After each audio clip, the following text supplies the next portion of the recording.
I thought I'd help some people out there with this London taxi, which was not starting. Got in the vehicle with the remote control. That works fine. But then when I put the key in and I turn the ignition, this happens on a regular basis. It's spinning. Starter's going round. Not started. And I'll tell you what it is. It's a very common fault. Take the key out, put it aside. Now what you're going to do, this is very common in a lot of vehicles. It could be a Ford Transit, for example, or maybe some old LDVs vehicle. It could be a lot of vehicles, because a lot of vehicles have got a very similar setup. Take the cowl off. There's the other side, and they're not in very tight because it happens about once every 3 months, right? Take that off. Just put them aside. 2 different ones.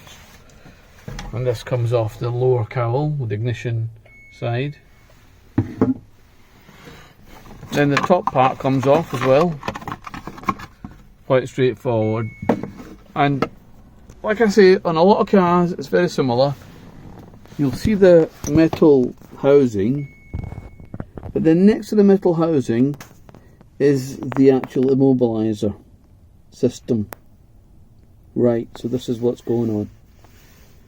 The immobilizer box is right there, and it's sitting on the metal housing. Now, by the way, that is actually an earth. It does make a difference if it's on properly or not. Okay. The second thing, it comes off there, but might be screwed in. That's supposed to have a screw in it, so you just have to be careful. You might have to go to the back and get a screw.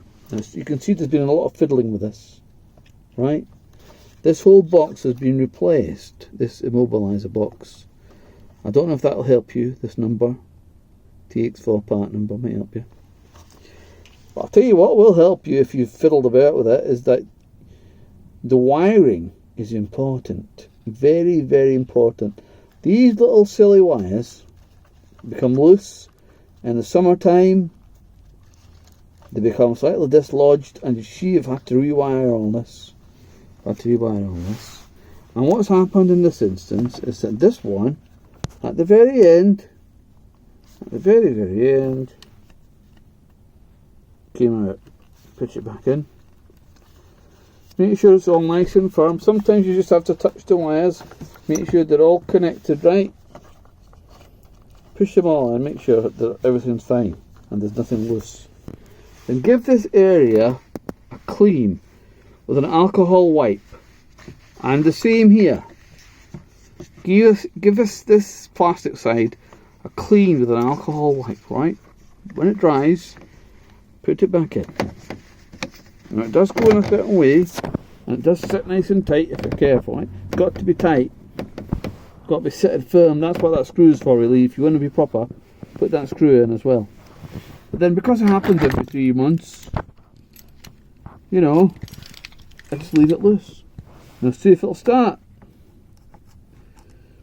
Put it in. Let's see now. First time. Do you hear that?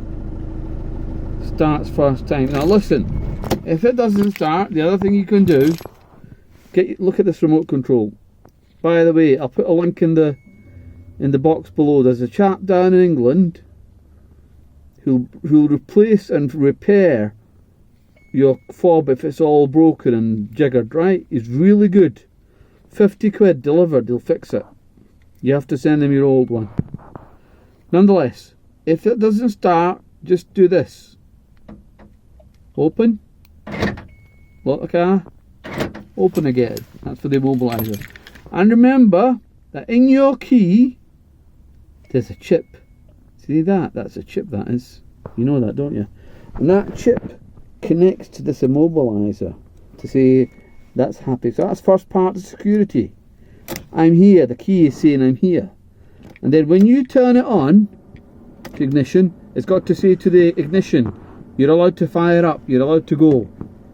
And it's also got to say to the fuel you can run, because there's a, what's it called? There's a, there's a switch in there connected to this immobilizer, and it's saying the fuel can go when this is working, this is perfect, and then it should start, and it does, right?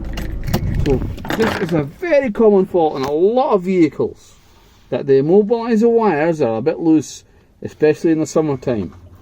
Just have a close look at them, make sure none of them are loose and none of them are fraying or connecting with something else. And make sure you connect this nice and clean back up.